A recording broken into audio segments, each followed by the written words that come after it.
Welcome to Everything Co-op, bringing you information on how cooperatives can help improve your quality of life. This show is being sponsored by the National Co-op Bank, NCB. The NCB is dedicated to strengthening communities nationwide for the delivery of banking and financial services for the nation's cooperatives, their members, and other socially responsible organizations.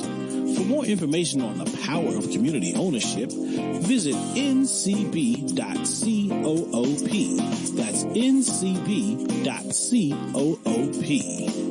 Now stay tuned for your host, Vernon Oakes. Good morning, everybody. This is Vernon Oakes, and we welcome you this morning to Everything Co-op, and we have Miss Roberta MacDonald on the line with us this morning. Good morning, Miss MacDonald. Thank you, Mr. Oakes. Good morning to you. Okay. I normally call you Roberta. Is that okay? Only if I can call you Vernon. Yes, ma'am. Yes, all right. Ma'am.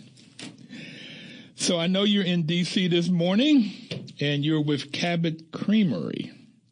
Yes, and I am fresh from last night's Co-op Hall of Fame induction.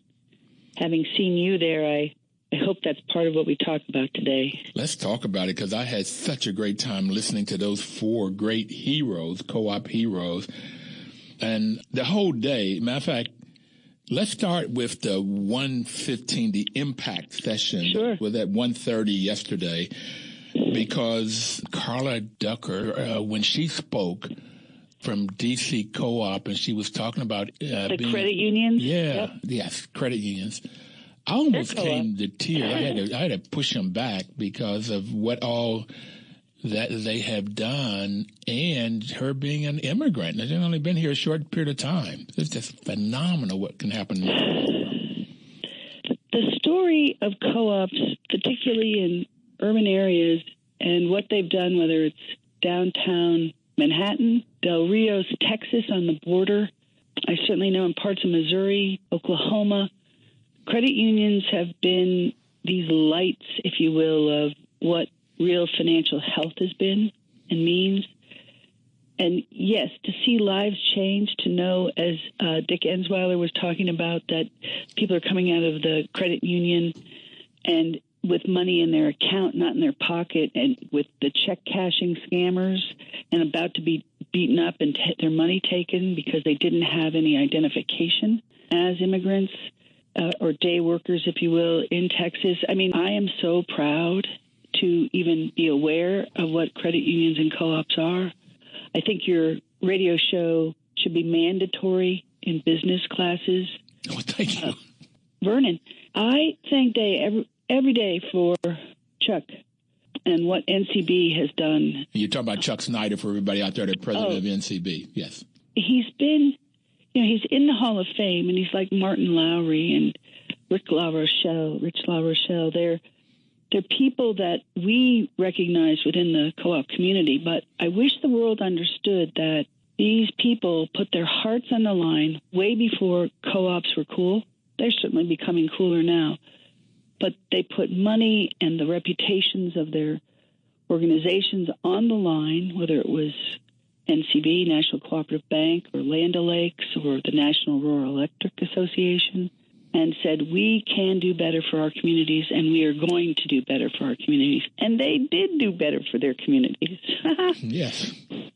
I'm so proud to know these people. I want to fill in a little bit on Richard Ensweiler. He was on the show 3 weeks or so ago. We had him on. And the story is that in Texas, people were Mexican, were coming across the border. They were working every day, but they could not cash their checks. They'd have to go to these check cashing places and pay huge amounts to cash their checks and walk out with cash and be subject to people ready to beat them up for their money. Because they didn't have any ID. They didn't have a bank they could go to. And he made it, working with the Department of Justice, possible to get an agreement on what constituted identification from the Mexican government so that these people could participate. More than that, and what people don't realize about a lot of the Western co-ops, it's like the big city. I can think of many people that started, they do it in Vermont with our New Americans. not only do they get the checks in, but they help them start saving accounts. So you're not always borrowing against the next check because you can't make things work. And in Vermont, we figured out lower income people need rides to the doctor, somebody to make calls for them because they're hourly people that can't, like anybody that's a white collar, pick up the phone any time of day and make a doctor appointment for your child or take time off to go. So co-ops are supporting whole lives, if you will. Yes, and I just, that was another example when he was telling me that he had to go to the government to get them their ID. Mm-hmm. And when he got the Mexican ID to show who they were, and as he described them both last night and on the show, that these are family people, they're God-fearing, they go to work, they send back money home to other family members. They're just great people.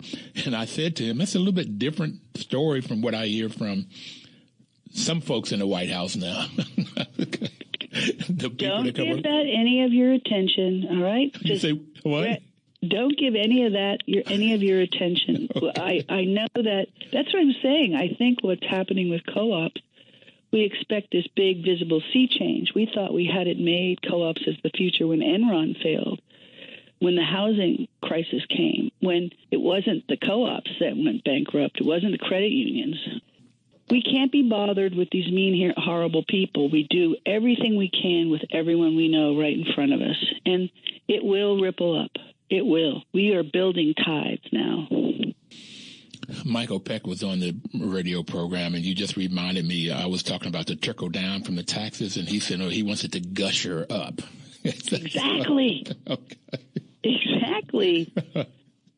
I like that. And one way of getting to gusher up, and the only way I really know is through this co-op movement. Now, that's why I'm so excited about co-ops, and did not learn about them in the MBA program, didn't learn about them. I wasn't on a farm. I really envy people, that some of these people that worked 50, 60 years in the co-op movement, and they knew about it as teenagers. Well, but Vernon, times are changing, dear. I can tell you right now that sustainable entrepreneurship in Vermont includes our CEO, Ed Townley, just did a class last week. Rich LaRochelle and Adam Schwartz have a course at the University of Mary Washington. Christina Clamp is starting one at the Southern New Hampshire, and St. Joseph is always there. But those old saws of they don't know, aren't teaching it in business school, are just that. It's changing. And the change is being demanded by the students who have done their homework. When you talk about high impact, when you talk about reasonable rates for credit cards, when you talk about worker ownership, co-ops are on the rise because it's the right thing for these times. Rich LaRochelle gave me his syllabus and said, please use it. And that's what I like about co-ops, too. And the fifth principle of training education is share information. And I put together a syllabus and gave it to the dean at Howard. And he came back and said, with the idea that I would teach it, I taught marketing at Howard for 5 years. And he came back and said, there's no demand. And I think he talked to faculty members. So I've been trying to reach students to see if the students would want to take that. And if I could get 10, 20 students that would want to take it, I think I could get that done at Howard. And that's what I really would like to do. Somewhere I'm going to teach this class. You should. Vernon, get that wonderful MC from last night to do your social media, and you can communicate to the students by listening to what they're watching or the groups they're engaged with.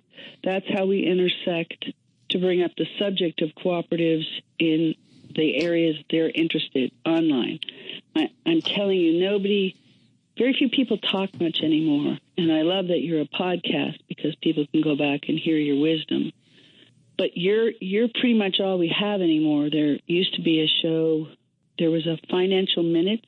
I know we sponsored that for many years at Cabot when there was more of a marketing arm with CUNA.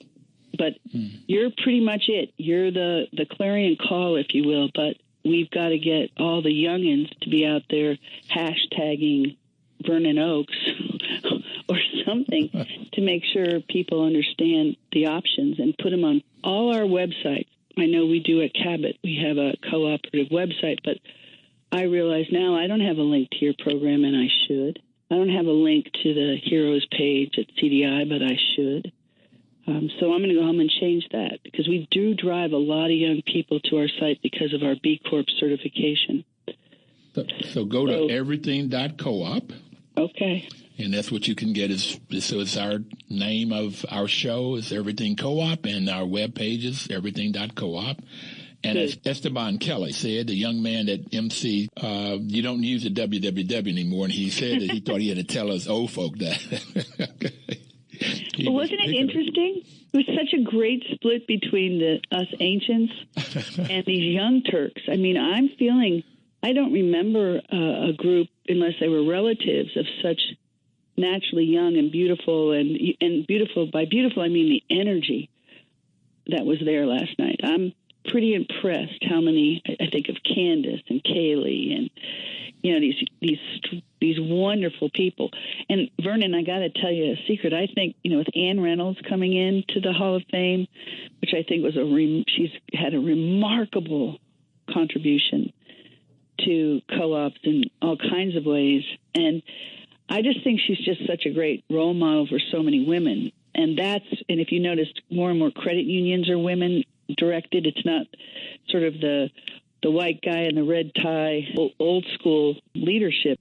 We're different colors, we're different flavors, we're different religions, and more women. It's come out several times that women have been the backbone of the co-op movement in the U.S.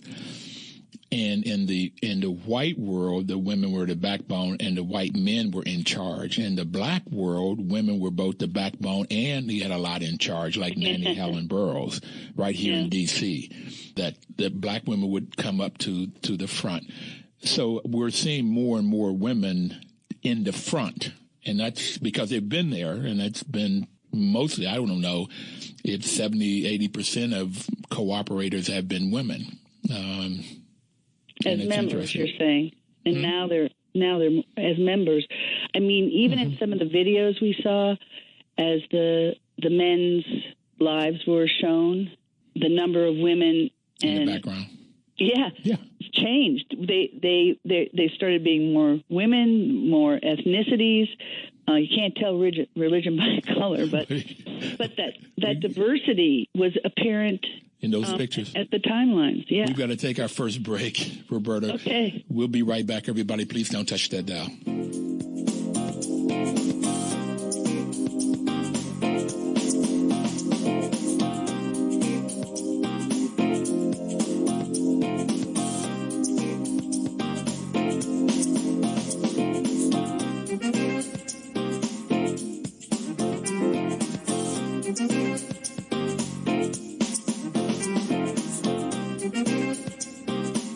News Talk, 1450 AM WO and 95.9 FM.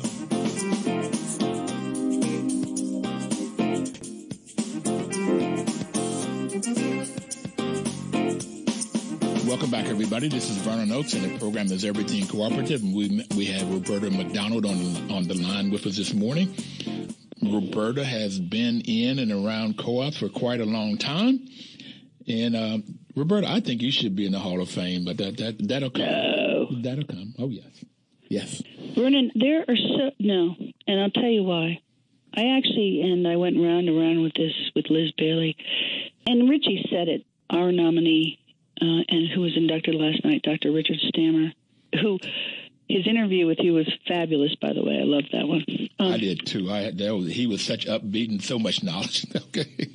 I'm hoping in time that what is celebrated in the Hall of Fame, and this is just a fantasy, Vernon, is really impact of cooperatives, so that we have Hall of Fame impact. And we would be looking at the results rather than the people. And I believe focusing there is what might raise consciousness about what co-ops do. But that's just a sidebar. I think the change in lives in Del Rios, Texas, is exactly what I'm talking about. The change of lives from Opportunity Credit Union in Vermont is what I'm talking about, where we have just hundreds of these beautiful, various, I think we speak 120 languages in Burlington, Vermont now. but these are people who co-ops are helping them feel they belong. The Bosnians escaping Muslim persecution in our company. In your company? In our company. And granted, everybody's pretty thrilled to have Christmas holidays off because the Muslims don't recognize that holiday. But these are people who've learned English and our ways, but they're making us a better community, a stronger company. I just want to make sure I understood you right. I'm sorry, Roberta, but you're saying Sure. They're coming to your company to avoid persecution? In other words, these are Bosnians who have come to Vermont, and we're fortunate enough to be able to employ some of them. Okay. So we have lots of refugees, whether it's coming through church or state, to our community, which is impossibly difficult. If you can imagine coming from an arid, dry country like Africa, parts of Africa, and you're thrown into, the 10 months of winter in Vermont. But it's the credit unions that are working with, say, Rhino Foods, a manufacturer in Burlington, and I'd say 90% of their employees are new Americans. So they're teaching English, they're teaching financial literacy, and it's all because of the credit union partnerships that this can come about. So that impact is what I would love to see nominated at the Hall of Fame. You see what I'm saying? Mm-hmm. Not to diminish it for one microsecond the people that have made such a difference. But I know Ann Reynolds would be the first person to say it's the outcome of what she did in Madison that deserves the attention and should be shared. So we've got Richard Ensweller, who's credit union, and that was in Texas, and getting Mexicans, and Mexican Americans so that they could have financial services, financial products. And then we talk about Ann Reynolds, who's up in University of Wisconsin, who is in education, but she impacted every sector. Okay. Yeah. And you talked a minute about your boss, who was talking about cows and Cabot Creamery. Right. And farm families over 1,000 farm families, who entire families and entire industry in the Northeast depended on the development of the Cabot brand. But then you have Terry Appleby, who's not that, but maybe 100 miles away from us, that is affecting they call it the Upper Valley between New Hampshire and Vermont. These farmers in the area would not have stayed in business were he not to be about healthy eating and collaborative production. And what a group to come in together last night. Yeah. Powerful. So he was in food co-ops. We had food co-ops, credit unions, education, and the farmers. And it was just very exciting to be there. Well, Vernon, I was on, if you nominate somebody, you have to sit on the committee that votes to elect, as you know. It's the election committee. Yeah, and which I was kind of stunned by. But I couldn't believe how many incredible choices there were. There's just stacks of people that could be in the Hall of Fame. And how difficult is that to select from among those proffered as honorees. But it just goes to show that this is a business model, a better business model that is doing the right thing throughout the entire United States and in some of the most poorest parts. So I think about the women, say, from West Virginia that tried to run for the Senate, and if only she'd known about the healthcare co-op in Seattle, or that you don't have to run for office to change the system. You can change the system with a co-op. Mm-hmm. And that's the part that I'm thinking is finally going to gel now. We take our problems and we say, those of us that can, we'll try to fix them from our sectors, whether it's housing or power, or that Mike Reiser, I think from Marlboro, Virginia, that has broadband access in rural part of Virginia, and as part of the electorate commitment. That's a solution I'm taking back to Vermont. That's a solution any rural part of the country who grapples with the same problem. The big companies don't want to serve rural. Well, that was the start of co-ops across the country, and now it's happening again with broadband. Well, when I was talking about tears coming in my eyes yesterday, or feeling full, when he was talking about that that people in those counties in Virginia, which was right up to West Virginia, and I'm from West Virginia, and I know these small communities, but they've never streamed a Netflix, right. movie. They can't. It's almost like it's impossible. That's a whole nother world. I mean, I kind of watch Netflix every other night, stream. So it's amazing that what people don't have that some folks that just take for granted, and they're putting it in. And what was interesting, he said 2 or 3 times, it doubled their balance sheet. That means that they took out much more, twice as much debt as they had before to put this in. And it's a huge risk. Huge risk. And that's a very long-term return model, correct? Yeah. But co-ops are willing to take the long view. Well, that's why when you talked about when the housing market happened, that the cooperators, the credit unions were not putting their customers in these terrible product, these terrible mortgages, because they know at some point they can't pay them. So the credit unions didn't go under. Well, they're not. Long-term view. Line, it's the member ownership. It's like people have been so, let's see, since co-ops really lost sort of their flavor, I would say in the 50s, when everything went to canned and processed, and we thought we were being smart as Americans and shipping our agriculture around the country in this with hydrogenated oils to preserve them. I mean, we got a little crazy for a while because we didn't know how good we had it. But the beauty about food co-ops is reestablishing that connection to the earth and what's local and honoring the farmers that provide your food. Just remember that even with climate change, and I don't want to be mean and cruel, but the farmers, the people that have the land, that grow the food, they may not be honored in some parts, but they're going to be the new 1%, the people with water and food, if things don't improve, right? Mm-hmm. But more importantly, where people are stockpiling and storing guns and are afraid, they were afraid. That's what made them vote the way they did. That fear can be eviscerated if you can connect through your community co-ops. It's so simple. You can't scream and yell at somebody that you see face to face. That maybe one night, but you can't keep that up. You're bound to love each other, especially if you have any faith. Well, you get into the people and what makes us work, and Jessica Gordon-Nimhard, who has been on the show 2 or 3 times, said that there was some research done that said that when people work together, the body secretes endorphins that cause people to feel better. Yeah. Yeah. And she said women secrete more than men, and maybe that's why women have been in the co-ops world so much, is that they feel good, they feel happy, they produce, and they can help each other and help their community and help their families. It's phenomenal and it's fascinating, and I love it. And joy was number 2. Anne's sort of rules for the future. Give joy. I think it's why women have babies. I don't know the guys secrete a lot of good juju, but you sure secrete a lot of stuff we need when people are afraid. Anyway, whoa, this conversation is taking some weird turns, Vernon, and it's all your fault. I'll take it.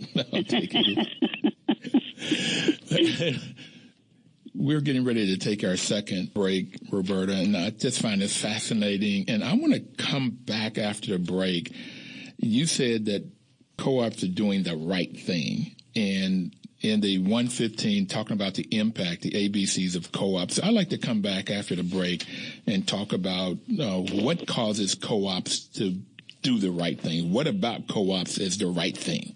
Yay. Okay. All right. Yep. We'll be right back.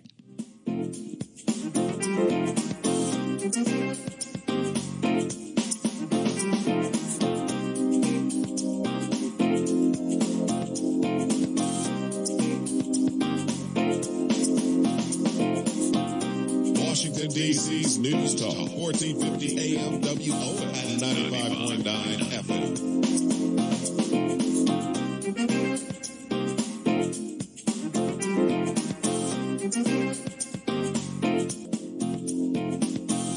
Welcome back, everybody. This is Vernon Oakes, and the program is Everything Cooperative, and Roberta MacDonald is our guest today. And before we took a break, we said we're going to come back and talk about the ABCs of co-ops and what makes co-op do the right things, or what about co-ops causes the right things to happen for individuals and families and communities and, quite frankly, the world. Roberta, what was your view of this report? Well, first of all, we have to thank the Urban Institute, right, for putting it together. Pretty exciting what Brett had to deliver. And that's Brett Theotis. Yeah. I love the documentation of it. We've all appreciated but not been able to articulate well, I think, the financial security, the democratic values. A lot of people don't want to be bothered, so the idea of democracy kind of scares them, is don't make me to ask me to do anything. They don't realize that just lends itself to transparency and direct benefit. So it's changing what democracy means, I think, is part of our challenge, is understanding that that's a benefit and not an obligation. It goes back to Montesquieu and Locke, and I think about the fundamental dichotomy with democracy. It's a responsibility that some people don't want to know everything. Some people think people don't know enough to know everything. Mm-hmm. But you're better off having a chance to understand that we can balance that incredible gap with wages, whether farmers get the extra milk check profitability, they also have, their workers have pensions. You know, there's a reciprocity, a symbiosis in our company, and that the employees make sure the farmers' milk comes to the best cheese, and the farmers are guaranteed a place for their milk. And we're not going to be sold, you know, to the highest bidder, the way a lot of startup companies do. Worker-owned co-ops, I think of King Arthur Flour or Gardner Supply in our neck of the woods, and that co-op nature means that everybody is benefiting, and you're not going to put one group of workers or customers out so that the stockholders make more. There's a consciousness to co-ops. It didn't happen to be C, but it was community commitment with C. Mm-hmm. Well, I liked even the first in the ABC, the access, that cooperatives can increase access to affordable quality products, service, supplies, and markets, lowering the costs and serving markets and communities historically seen as higher risk for the underserved. It's not even underserved. I think we're all underserved now in this economy. There isn't, unless you're in the 1%, you're underserved, because unless you're dealing with cooperatives. Look what Howard Brodsky did, not just his new Co-ops for a Better World and this synergy online, informing like co-op employees what the benefits of cooperative are, but he gave mom and pop stores around the country access to the same prices that the big box stores benefit because they have such volume. He's affording that volume quotient, the way ACE is, to allow Gina Schaefer and her husband Mark to have great number of DC, I think it's 12 ACE hardware stores, so that they can hire people who are coming out of prisons and have pledged to get off drugs that were made so easy to obtain to oppress people. They're making their communities stronger by selling hardware. I mean, Isn't that exquisite? Well, and Gina Schaefer's been on a couple of times. I call her a cheerleader because you would not expect her at a hardware store. And they do such a great job.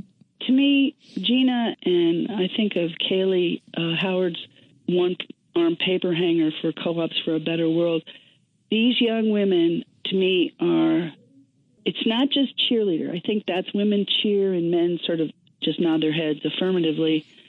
And I know I embarrass some of my fellow men because I think I'm in a Baptist church when I listen to co-ops. It's always, yeah, amen. Amen. Hallelujah. And I know that's not polite or done but anyway, that what Gina is she wears her purpose on her sleeve. It's not just something we talk about. Purpose is in every way. It is in her focus, in her language, And Mark Freeman is no different. Mark, her husband, is no different. His is just quieter, right? What a commitment. Absolutely. So that gets to the A was access, the B is business sustainability. And you've already hit on a lot of that. Firm survival and profitability through higher and less volatile revenues, making the long-term decisions. And they can compete with multinational, the Walmarts of the world, or whoever is selling, Home Depot selling carpet. Brodsky is helped by buying volume, these purchasing co-ops buying volume, Ace Hardware. And he's doing it brilliantly. He's really just contracting for a price. So he doesn't have to build warehouses. He doesn't have to get into distribution systems. It's really an incredibly shrewd business model. I mean, it's shrewd. There should have been gotten all the way to S for Howard. Shrewd. That's how I feel like Chuck. Shrewd. These men are fortune tellers. They're prescient, and they believed in something the way many of the leaders in co-op housing in Manhattan have done. There's so many names that I've lost in my memory that all made it happen. What I was going to take you to, though, if I could, is from the growth. I think growth was almost attached to the ABC, so he got through G. Co-ops, for me, they don't have to grow; they have to serve. So if the community's not growing, I mean, it's a different world. But what you can assure is, if you want to start a business, what you can do, and what the cooperative development centers are doing, and what CDI does in the Northeast, is it's more and more interest to me, these worker-owned co-ops, that if Sam Walton had known about co-ops, I think Walmart would be a very different company. And I'm still working on his daughters. Instead of investing in Crystal Bridges anymore or American artwork, let's invest in your workers. Let's give them not only better wages and services, but why not stock? Why not look at it more broadly? And that's the challenge. We, as a company that benefits from selling through Walmart, also, as much as food co-ops, we honor all forms of selling just to benefit our farmers, right? But in an ideal world, we're always carrying the water about co-ops to the table, to when we know the owners of these stores. If just to try, right? Just to try. So So we talked about the ABC. You talked about Democratic already. So you got the D. You talked about the F and G. I want to talk a little bit more about growth and come back to E in the ABCs of co-ops. The growth is. And you've hit it already. A lot of it is not like growing your business, like going from a small store to a larger store to national and then international. It's growing the community. That's what I like about it. It's economic multiplier effect that in a co-op, whether it's a food co-op or worker cooperative, the people live and work in that neighborhood and they spend their money. Instead of in a lot of black communities, when I took economics, is that the money may not even turn one time because they get their paycheck, will pay off their bills and buy stuff before they even get home. But with the co-op, people live and work in that community, and then you get the multiplier effect of 5 or 7 times that money turns in the neighborhood. And that gets that multiplier effect going to increase community investments, local jobs, and local procurement. That's the growth part of it. Vernon, any store in a small town or any businesses in a small town probably feel they have the same multiplier, whether they're co-op or not. And I don't know, you hit on a key word for me. It's probably one of the greatest irritants in my life, and it's the word stuff. I often wonder what we value and where we spend money. And I'm kind of glad that very rich foreigners are buying the stuff that has big logos. I like to think that co-ops are help redefining what my E would have been enough. What is enough? In the ABCs, it's equity, diversity, and inclusion, which I think is important. But my second E would be enough. So part of the benefit to me of cooperative structure and the 7 principles is we're also leading different lives.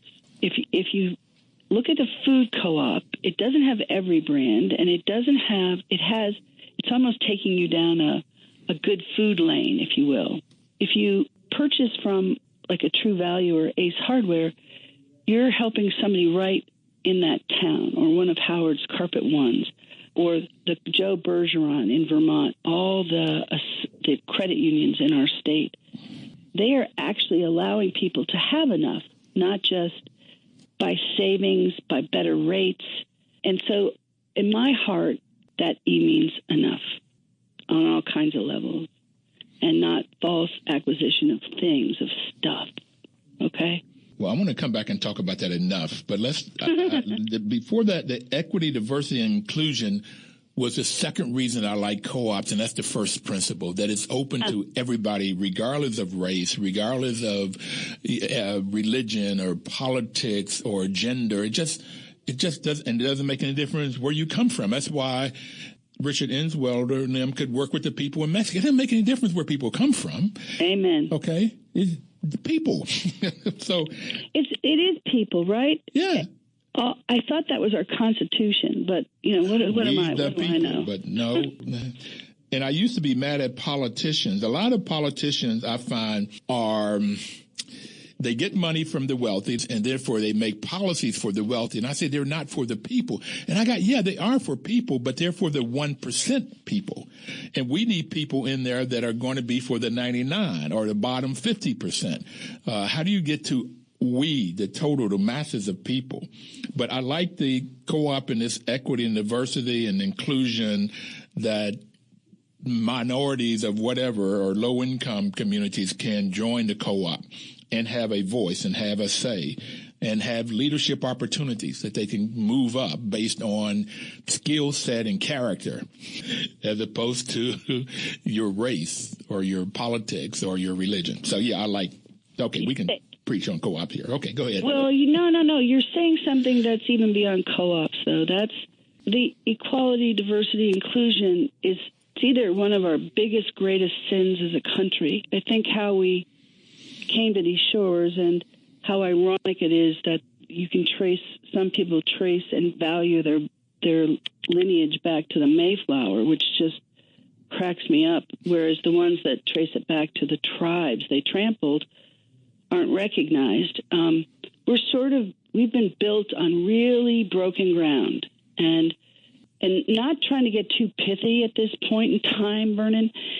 I love that co-ops have included that in their, it's not in the principles, but I love in the ABCs, you're saying something very important. And I only recently, after Black Lives Mattered, really appreciated what you're saying, because my only prejudices I felt in my life were being female, and everything was a flirtation. And if I said something at a meeting, I heard a guy say the same thing 3 minutes later, and all of a sudden he was heard. And we'll come back and get you heard, but I've got to take my last break. Okay. I'll be right back. Everybody, don't touch the back, because I really want to hear what you have to say. We'll be right back.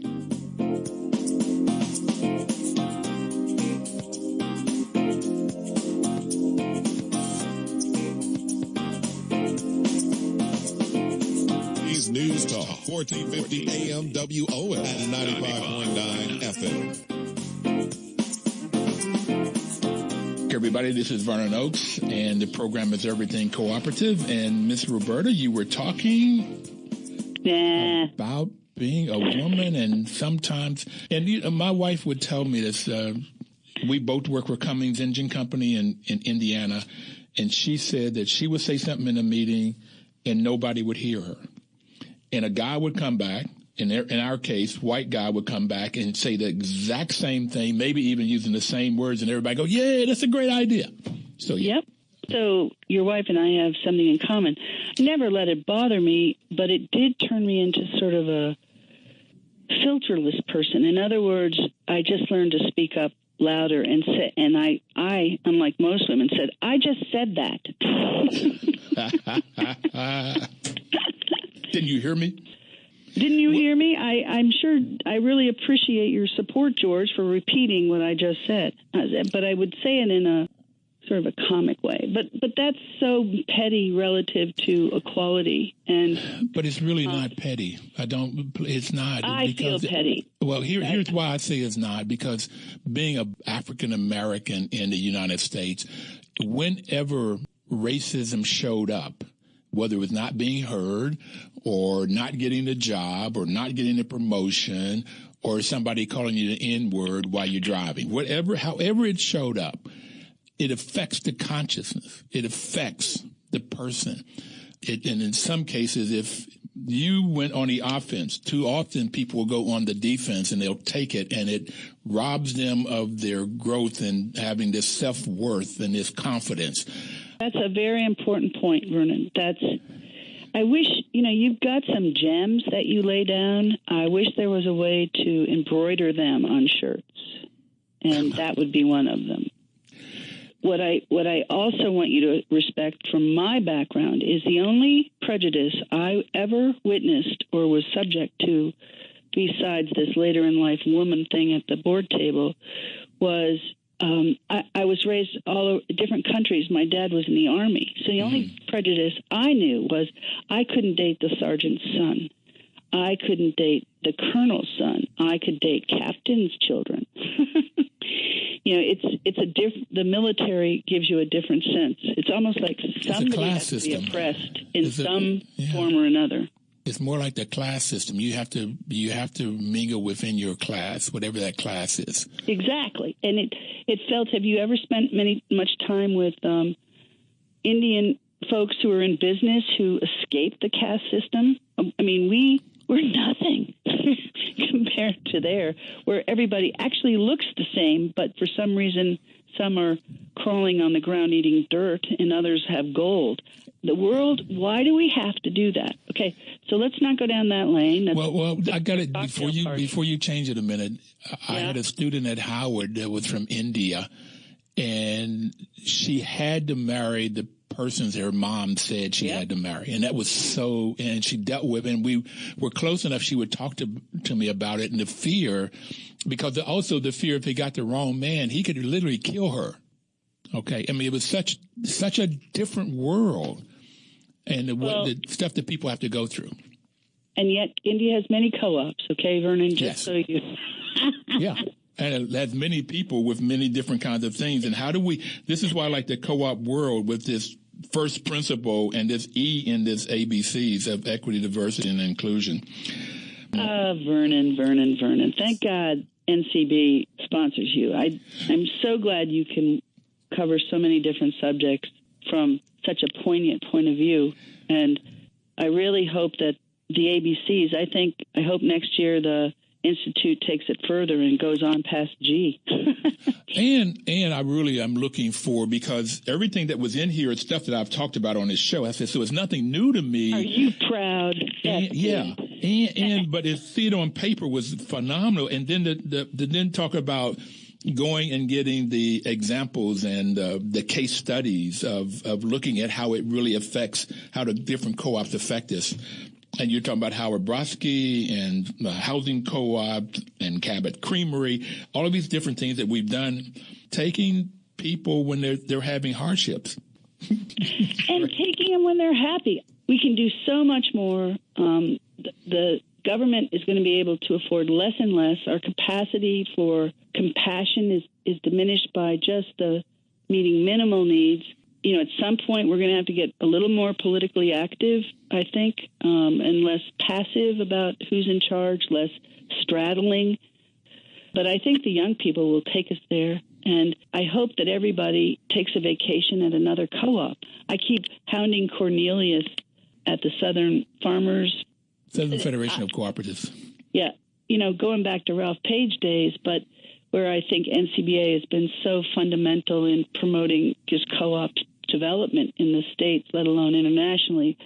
But this is a new era now. It's not just the current presidency. I believe this is a new era for co-ops, and it's not because we're looking to be recognized. I think we're just doing it, and we've built the fields, and they will come. And I think it's just a matter of boasting a little bit louder, doing some of the interplay in communities like we do in Vermont between the credit unions and the food co-ops and the electric co-ops. And we all just shout out to each other's members, and we're going to do it louder and harder. And thanks to the meeting last night, we're going to be doing it with Massachusetts and New Hampshire. We decided we're coming out as co-ops. We're just coming out, and we're going to do more together. And then if anyone sees us that wants to change to a worker-based co-op or wants to realize that they're probably a member of 2 or 3 co-ops and don't realize it, we're happy to have them at the party. Well, my job, my life, my mission is to get cooperators and get people to promote co-ops. I found that in my short time in this world is that co-ops do a great job and they don't tell anybody but themselves. So let's tell the world. You clearly don't know me well enough. Well, perhaps with different people like you, but for the most part, we really don't speak out and tell the world. Now, I tried to get Bernie Sanders on this program a long time, and he's from Vermont, and you guys, keep talking about that, and I've seen him talk about co-ops.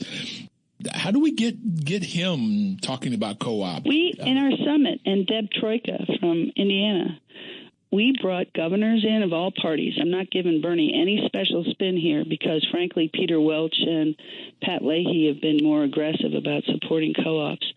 But we have the candidates for governor and state office at our summit address. Joe Bergeron and I, we've done it few times, 3 times. Before we even let them get elected in the primaries, we have them tell, what are you going to do with co-ops? And you find out how, well, we're a co-op because we shared our profit. I mean, we really had a candidate for governor that just was so ignorant. But it served to at least influence. We've got co-op language laws that have been somewhat improved in the business industry, and there's a way to do it that's pretty exciting. Okay, just real quickly, we're running out of time, but you talked about enough is the E, and I just want to let you know that I'm writing a book. I started it on simplistic living. My boss at Howard taught me this, and it starts off with what are your basic needs? And it goes through about 5 steps, and it really gets people to take a look at what do you really, really need in order to live and survive. And it really helped me to turn my world around where I didn't need that much. I really just don't need that much.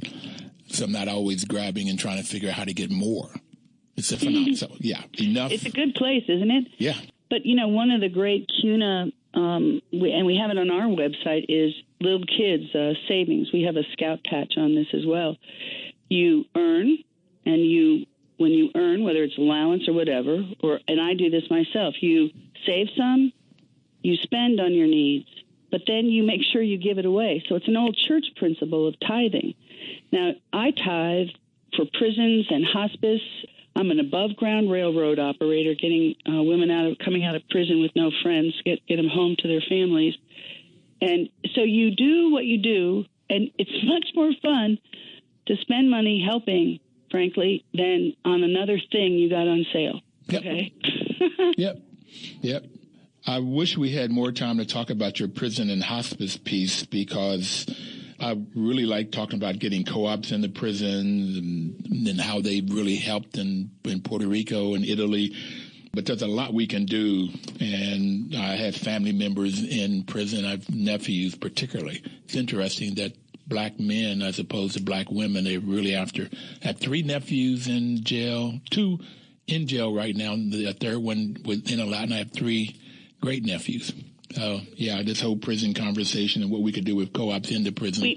We have to do it before prison, right, Vernon? Yes. We've got to give people purpose before they turn to drugs or theft.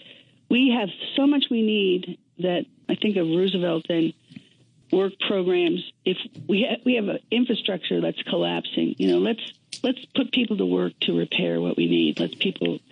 It's just very silly to cage them way after the fact. But we all know that. I want to be elected queen of the universe and have a magic wand. Okay, can you facilitate that? Well, I think you do, but it's co-ops and you have a wonderful voice. Listen, we've got to go, and I really thank you. Thanks for having me. Thank you very brave. much. And everybody out there, please live this week cooperatively.